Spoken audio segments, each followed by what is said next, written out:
வெயிலில் போகிறவங்களுக்கு வேர்வை இருக்குது இல்லையா, அதோட வந்து அவங்களுக்கு தூசியெல்லாம் படியும் போது பாக்டீரியா கிருமி ஈஸியாக சேர்ந்துடும்.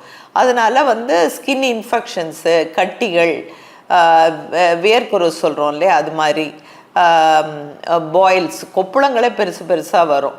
ஸோ சில பேருக்கு அந்த பெரிய இன்ஃபெக்ஷன்ஸ் வந்து கிட்னியை கூட பாதிக்கலாம். அந்த மாதிரி டைப் ஆஃப் இன்ஃபெக்ஷன்ஸும் வரலாம். ஸோ அதனால் ஸ்கின் இன்ஃபெக்ஷன்ஸ் வராமல் பாதுகாக்க 2 வேளை வந்து குளிக்கலாம். அவங்க ரொம்ப கடுமையான சூடான தண்ணீரில் குடிக்கிறத விட கொஞ்சம் மிதமான வெந்நீரில் இல்லை குளிர்ந்த நீரில் 2 வேளையும் குளிக்கிறது நல்லது. அடாலசன்ஸ் எஸ்பெஷலி 15 வயது குழந்தைங்களுக்கு வந்து அதிகமான அளவு ஹார்மோன் சுரக்கிறதால வியர்வை ரொம்ப அதிக அளவில் இருக்கும் அவங்களுக்கு. ஸோ அவங்களுக்கு அந்த உடல்லேருந்து துர்நாற்றம் வர்றதையும் தடுக்கிறதுக்கும் அது உதவியாக இருக்கும். 2 வேளை குளிக்கிறதுங்கிறது மிக முக்கியமானது.